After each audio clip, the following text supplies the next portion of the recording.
everyone. Very enjoyable morning.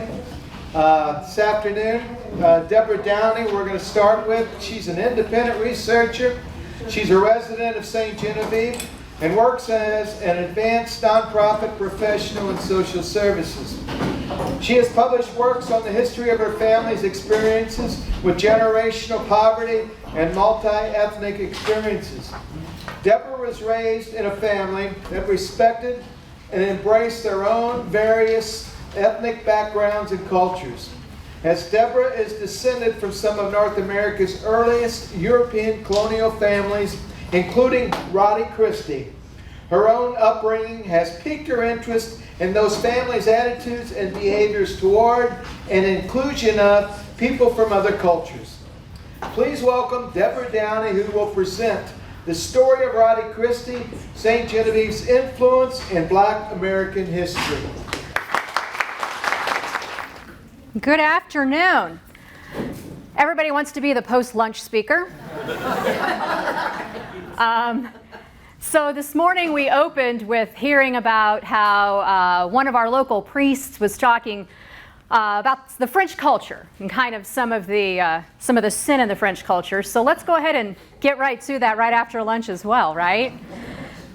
I've been excited to speak to so many of you who already have an interest in Rodde Christi. And for those who don't know who she is, my hope is that you walk away today with more of an understanding of life in Sainte Genevieve from a different perspective.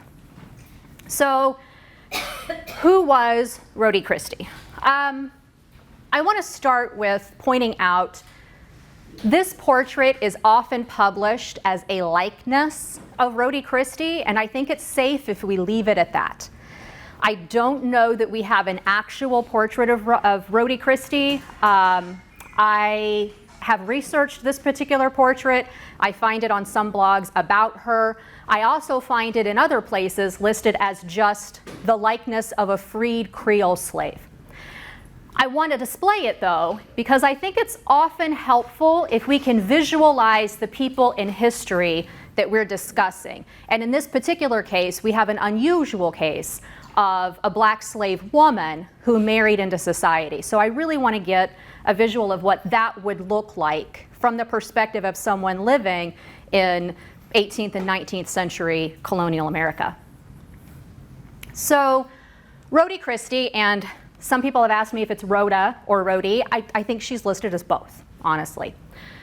Rodde Christi was born in 1775 in Botetourt County, Virginia. She was born into slavery. I don't know when she was sold from her original owner, but I know she was very, very young. She lists her father as Israel Christie on her later marriage records. Slave deeds name her mother as an enslaved woman named Becky. So we have these two pieces of information and we can start investigating who Rodde was. There's just one issue with this. We traveled to Botetourt County. We've obtained tax records from Virginia, and nowhere in those tax records is there a man named Israel Christie until about the 1820s. So the timeline doesn't fit. Family records actually indicate that Rodde's last name was Christian. In all likelihood, her father was a man named Israel Christian. Israel Christian owned a slave named Becky Holmes. This is a little controversial when you begin talking about Fincastle, Virginia, because you have to understand who Israel Christian was. Israel Christian was a very wealthy man born in Ireland in 1720. He is credited with having been a founder of Kentucky and Virginia. He was highly favored by the King of England. He was very good at politics, and as such, he obtained numerous land grants from the king. In 1772, he donated 40 acres to Botetourt County, Virginia, to create a town called Fincastle, and that is where he's known to be a founding father. He served in the House of Burgesses and was a captain in the Virginia militia. He was the father of 6 children with a woman named Elizabeth Stark. And you may recognize some of these last names. Anne Fleming was married to a man named William Fleming. Mary Trigg was married to a man named Stephen Trigg. So if you're familiar with colonial history, you may be familiar with those two men. I have a portrait here of his son, Colonel William Christian, which I am certain is the actual portrait of his son. And this is important to note because William Christian is referred to in a lot of personal accounts, as well as Israel Christian. Israel Christian sat as a judge in Fincastle, Virginia. Of course, when we traveled to Botetourt County, we learned that like many colonial towns, there had been a fire in the courthouse. So we haven't been able to find a lot of records about Rodde Christi per se, but we have found a lot that were preserved about Israel Christian. He was, it seems, a generous man, relatively speaking. Israel Christian liked to give land to people for their service. He was a patriot. And so after the Revolutionary War particularly, he liked to give land in tracts of 1,000 acres or so. He donated a lot of his slaves, or gifted a lot of his slaves, not only to his family, but to people who were starting farms. He also freed a lot of his slaves. There's some suspicion that he may have secretly favored abolitionism. William Christian was of notable service in the Revolutionary War. And the reason that I think this is a key piece to Rodde's background is because in personal letters referring to Israel Christian, he's sometimes noted as Mr. Christie. But I found a diary of a man, General Joseph Martin, and he speaks of his service time with Colonel William Christian. In that diary, he repeatedly interchanges the names Christie and Christian.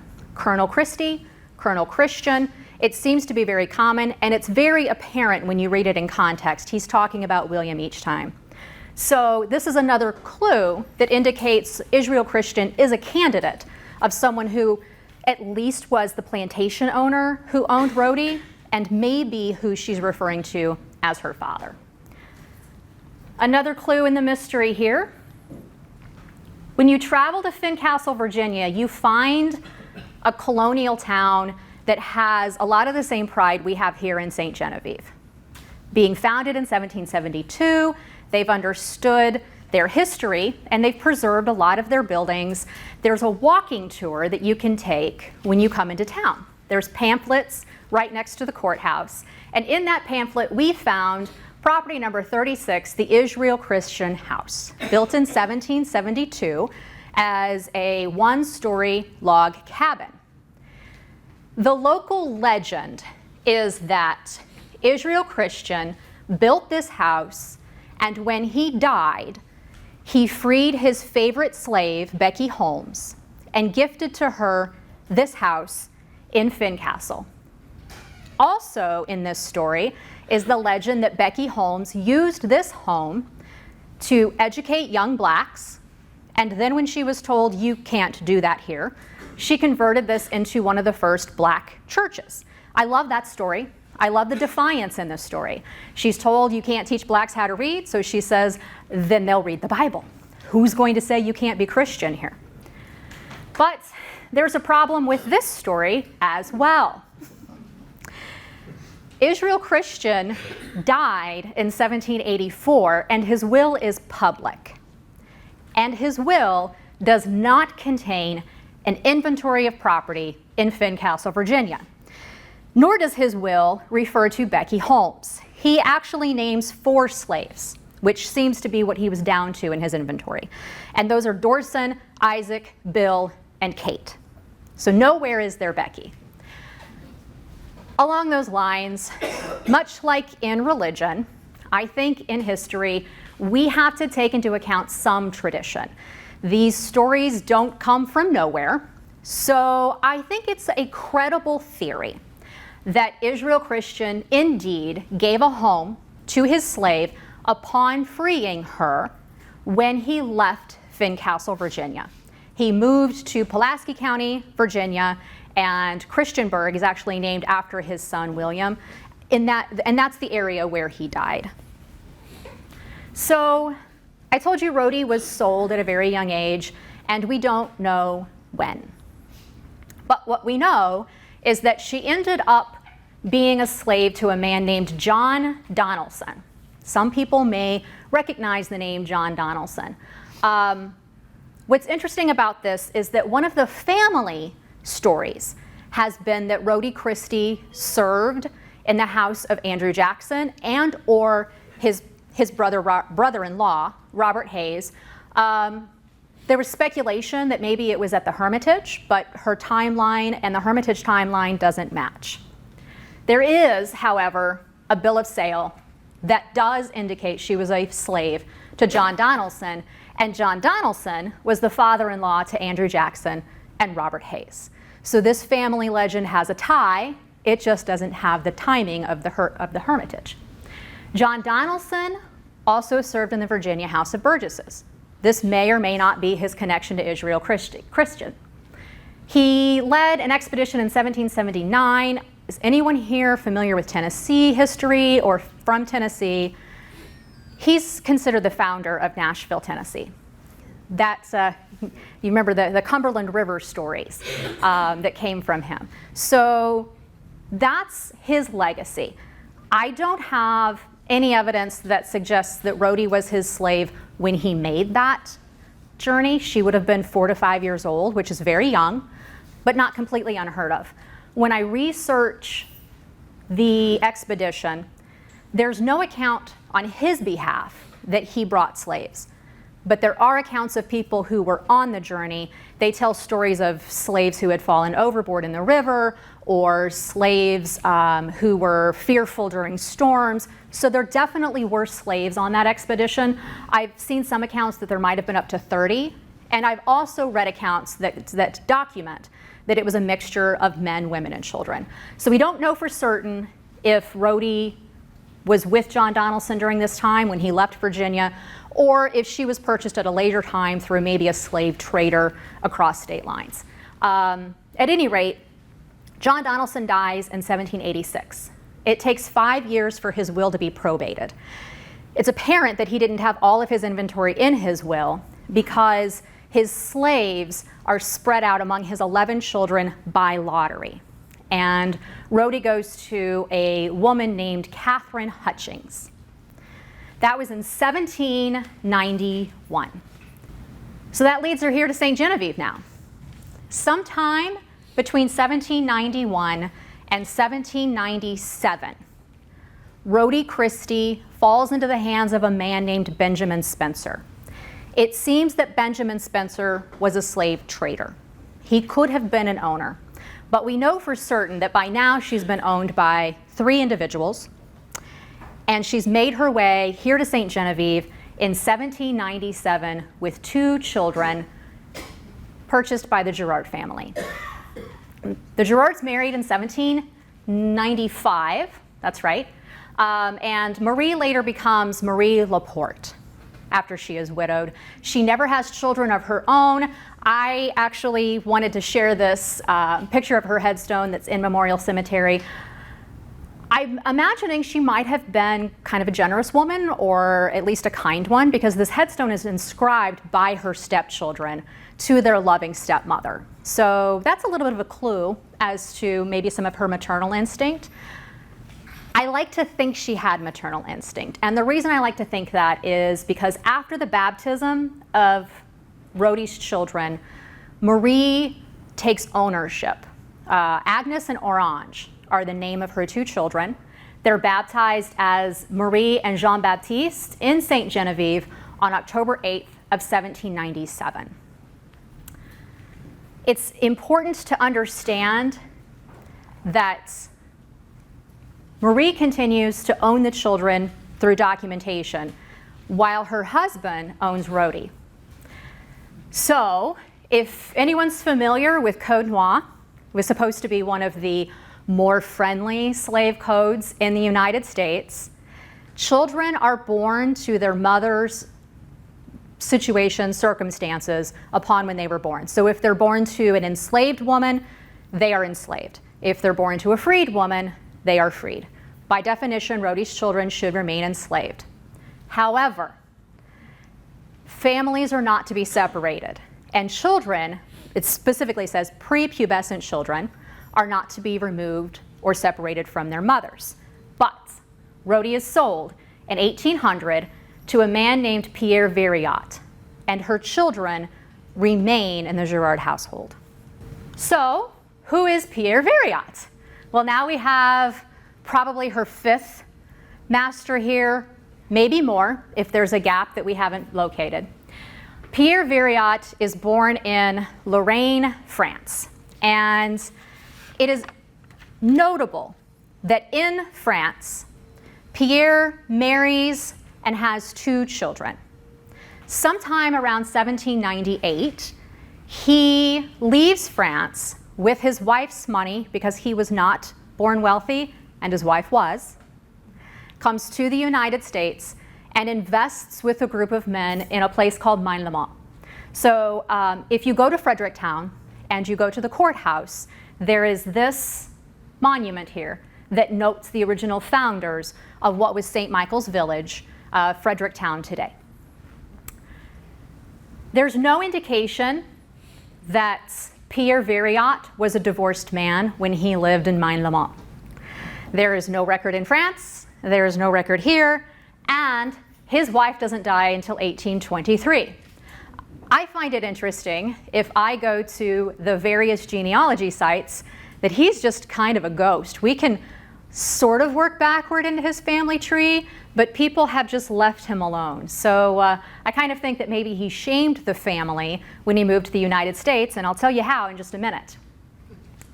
He settles St. Michael's Village in 1799. He invests in Maine-le-Mont. You may recognize some of these names. You probably can't see them from there. There's the Deguires, Lachances, Chevaliers. Thank you. I can't speak French either. So here, Rodde experiences a shift of her fate. May 6, 1801, she is freed. And this should be a happy time for Rodde, because on May 8th of 1801, Pierre Viriat marries her in her home, while his wife is alive in France. No record of a divorce, and I am telling you, I am Catholic. They keep those records. This newspaper article is from the 1950s. Can you read it back there? Okay, let me read it to you. I find it very interesting.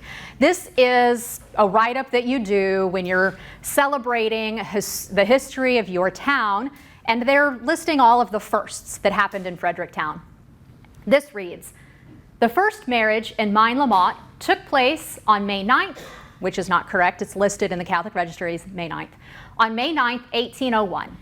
The couple was Pierre Viriat, native of Berberville in Lorraine in France, son of Francois Viriat and Elizabeth Drouin of the Catholic religion, to Rodde Christi, daughter of Israel Christie, native of Virginia in the United States of America, of the Protestant religion. They were married in the house of Pierre Viriat at Maine-le-Mont by Father Maxwell." Seems very nice, doesn't it? I mean, the worst thing we have to say about her is that she's Protestant. Father Maxwell was a Catholic priest. He was. He was a Catholic priest, which is the most interesting part of this, that there was, that nobody has an annulment. We knew they weren't going to be married by Father Bouillet. Yeah, that's right. Father Bouillet was not going to perform this marriage. I might interject that Father Maxwell, there's a list of, I'm trying to think how it's phrased. It turns out, the register of mixed marriages, and it's not white and black, it's Catholic and Protestant. That's great. That's great. I read this and I thought, well, the Catholic and Protestant wasn't really their biggest difference.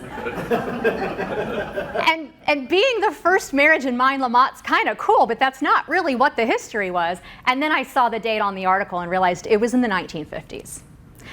If you remember the Loving versus Virginia case, that was a white man who had married a black woman, and they were arrested in 59, I believe.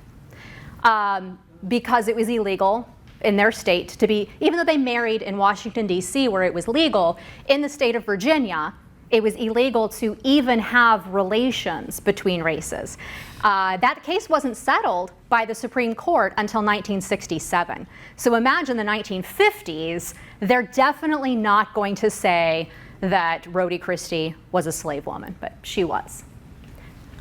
The other interesting part of this, we read in these accounts that Rodde and Pierre were accepted by the who's who of St. Louis and St. Genevieve. She actually married, not only did she gain her freedom by being married, but she married up in status. And so on their marriage license, we see signatures like François Vallée, Jean-Baptiste Vallée, Jean-Baptiste Saint-Genevieve, so there we go, thank you, and Jean-Baptiste Pratt. Those were the ones I can make out here, and I cheated a little. I referenced Karl Eckberg's book because that's what we do when we can't read French documents. But this is over here in the St. Genevieve Library, if you ever want to pull it and read who had signed that marriage license. This marriage seemed to be accepted in St. Genevieve. This is significant in St. Genevieve as a piece of evidence of who we were as a culture during the colonial French era.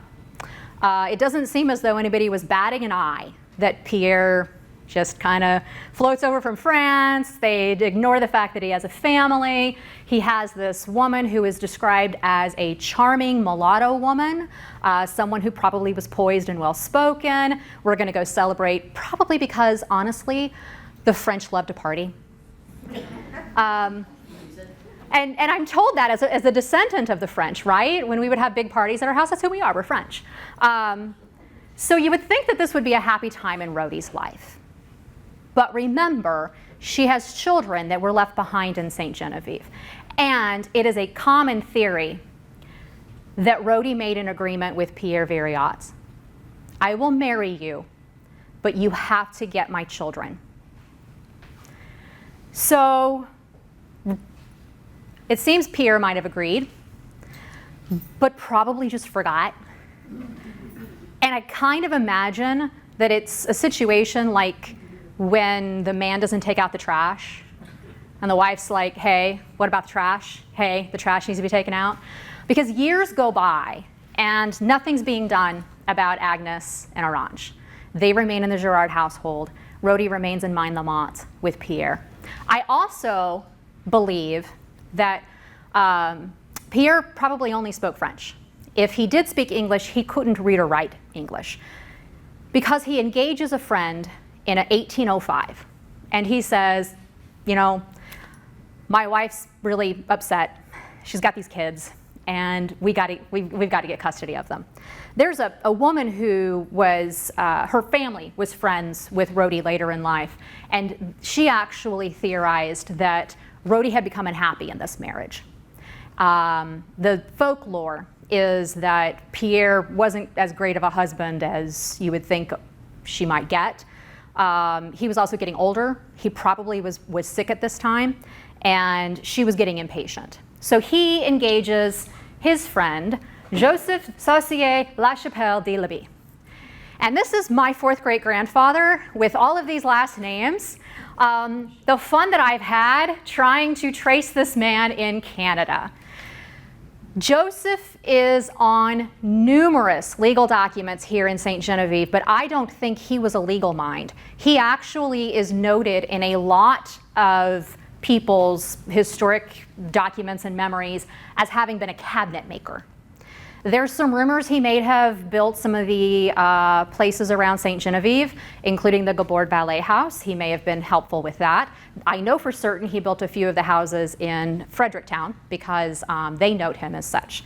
So you'll see here on this timeline, he's born in 1774 in St. Anne, Quebec. He moves to St. Genevieve. He actually gets Orange and Agnes freed. And then Pierre dies. I don't have a copy of Pierre Viriat's will. I've been looking for it. If you have it, I would love to have it.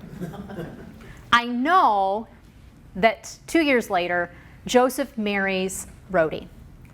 I don't know if this was a marriage of love, if this was devotion to his friend Pierre, if this was a marriage of obligation because he had worked so hard to free these children.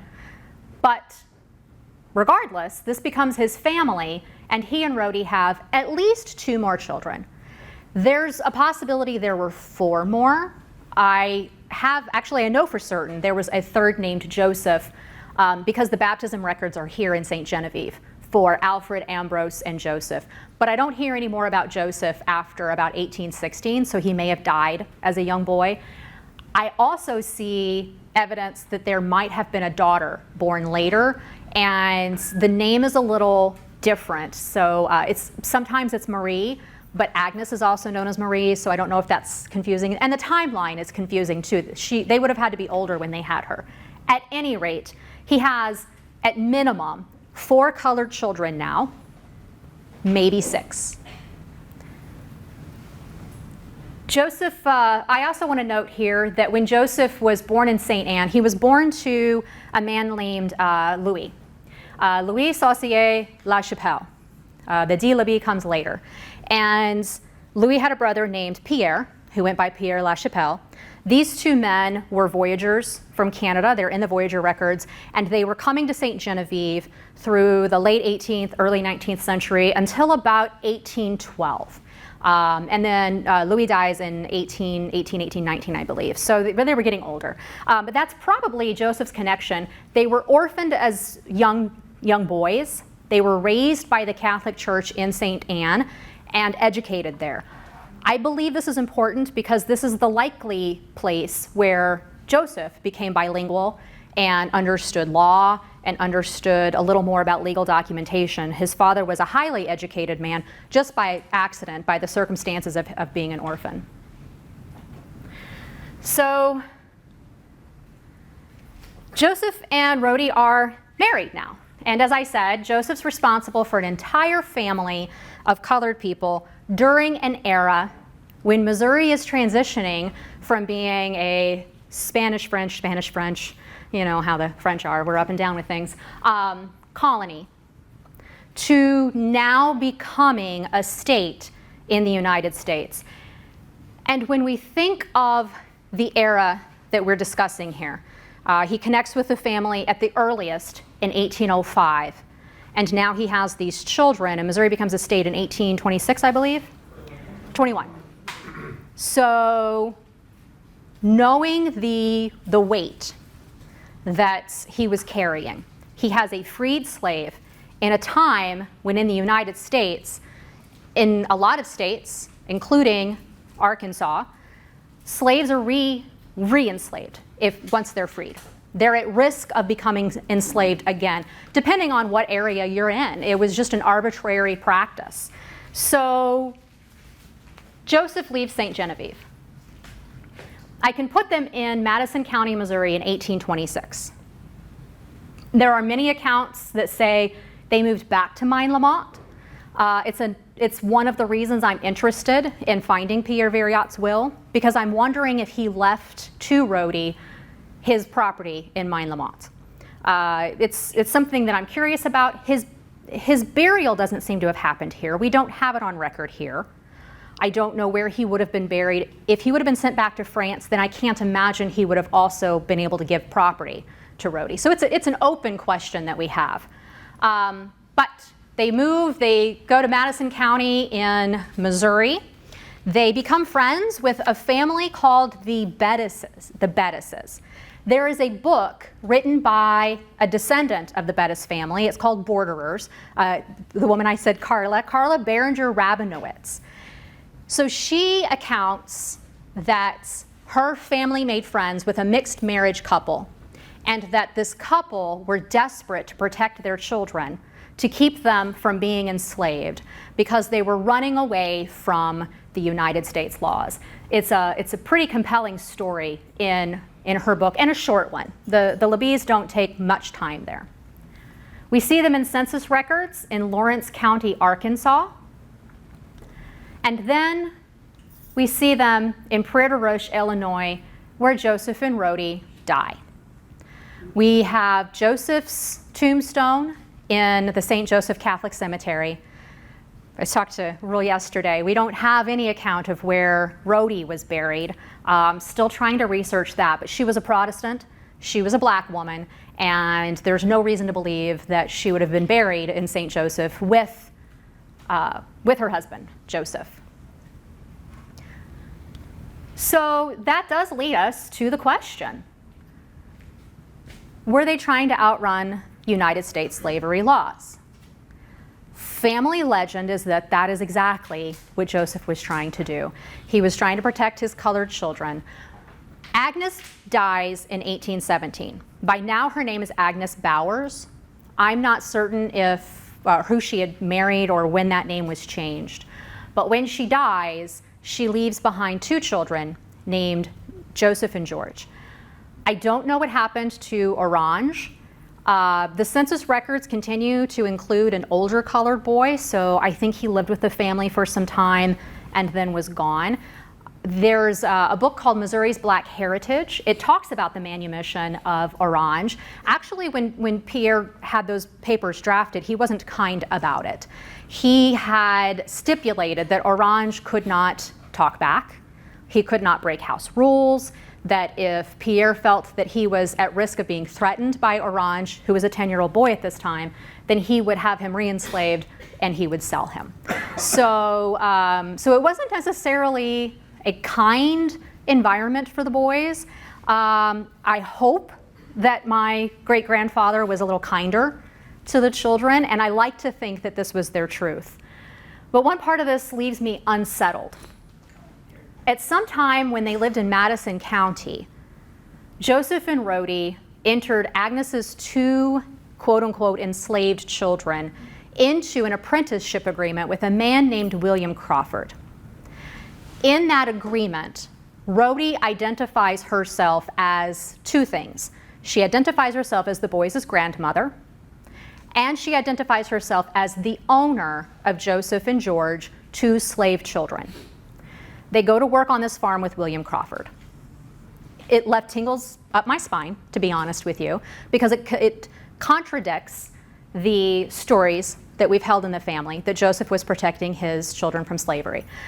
So I did go back to a lot of the slave history books that I've been reading, and I learned that apprenticeships among freed slaves were not an uncommon situation.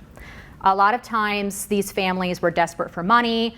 They had rental agreements, just like other slave owners did. They could make money by renting out their own family. And in those documents, they would identify themselves as the owners of their children. And guess why? If Rodde owns the children, William Crawford can't enslave them. So she can get the rental money from the children. The children are protected under slavery laws. William Crawford can't abuse them. He can't enslave them. He's responsible for their safety. She can also call them back at any time. I don't have a record of what happens to the boys after that. Bowers is their last name, so if you're interested in also trying to search, Joseph Bowers and George Bowers is who they are. How do you spell Bowers? Bowers. Mm-hmm. And I believe it is with an S. It might just not be with an S. That's from a church record of her death. So the title of this presentation is that Rodde had an impact on Black history. Obviously, we can see that we have one of the earliest recorded manumissions in the state of Missouri.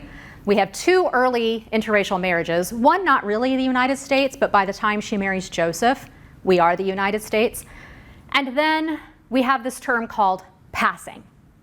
And I didn't understand how important passing is in Black history until I started sharing with some of my friends what I'm finding about our history and how I can see the change in race. And it was actually my Black friends who said, you need to document this, because passing is something that some people find controversial, other people find to be a survival method. And it's not documented. It simply means a person identifies in one ethnic group and then at some point formally changes their identity to another ethnic group without revisiting that first. So they don't identify as mixed. They go straight from A to B with no bridge. And by definition, a colored person who passes as a white person is not going to have documentation of it. The idea is that they hide the fact that they're a colored person. But we know for certain because my family lives white today, and we know because we have census records, and I only presented 2 of them, but there's many that I could show you as an example. And so here, Joseph Labby's, Labby is how we say it in the South, census records shows that he had 4 freed colored persons in his home in 1830. And there were 2 white men that lived in his home during that time period, both his age. So I'm assuming they may have had somebody living in their house with them. Then in 1840, his son, Alfred, has 6 freed white persons living in the house. I know that Alfred and Ambrose continued to live side by side until they got a little older and their families became bigger. I know that on this census records, 4 of those adults are Alfred, Ambrose, and their wives. And the 2 children are Alfred's children. Ambrose got married in 1839, so he didn't have children until the 1840s. So here we clearly see Alfred goes from being a colored male to being a white male. And from that point forward, the Labbys become white. So there's our 3rd case that impacts American Black history. Something incredibly interesting. I am certain that Rodde never meant to leave a historic legacy. I think she was just a woman who was charming and smart and may have been a little manipulative. It wasn't uncommon. Yeah, exactly. A slave woman knows how to get her freedom. And let's be honest, there's a lot of power that a woman can have over a man if she tries. So that's Rodde's legacy here. She's an early recorded case of slave manumission, 2 of the earliest documented marriages, and an early documented case of passing in the United States. With that, I wanted to leave you with what I know to be Rodde's legacy. This is 3 generations of Rodde's children. And these photos go back about 100 years. So there we are. This is who we are today. And that's what I like to think that her legacy is now. Questions for me? Yes, sir. So, one thing about Missouri law when it became a state, it outlawed free African Americans from immigrating to Missouri. That's correct. I remember reading that. And those free persons of color who were already in Missouri had to post a bond to get a license to remain. When Dred and Harriet Scott got their freedom in 1857, their bonds were $1,000 each. Can you guys hear that in the back?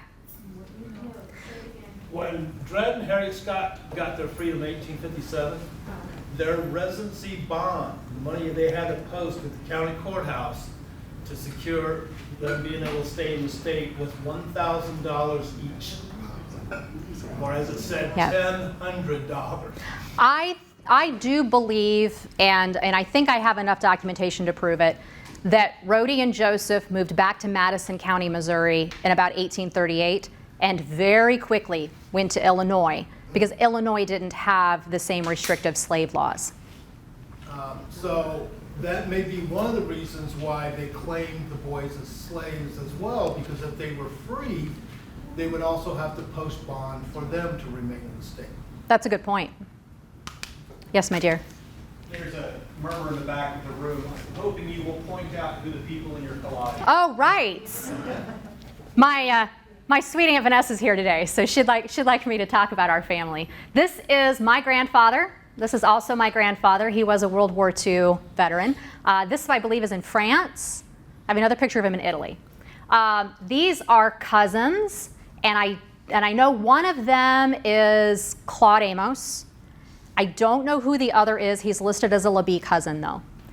This is Claude when he's older. He's working in the mines there.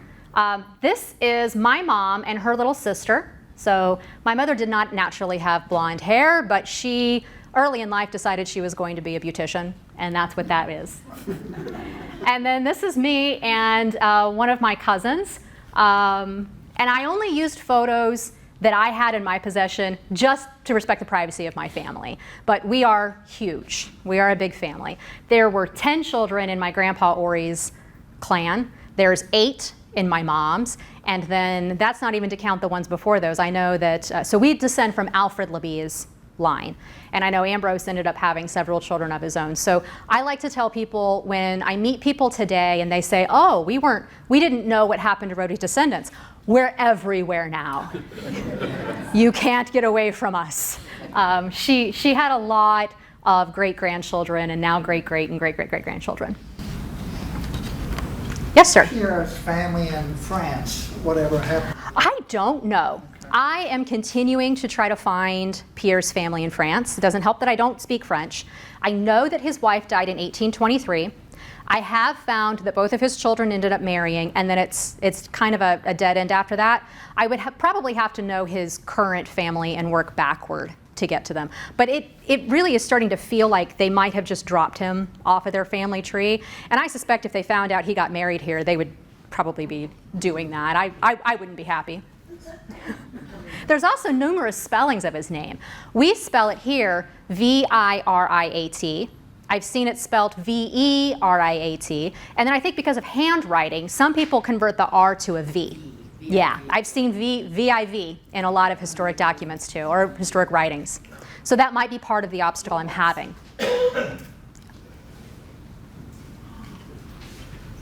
Very good. All right.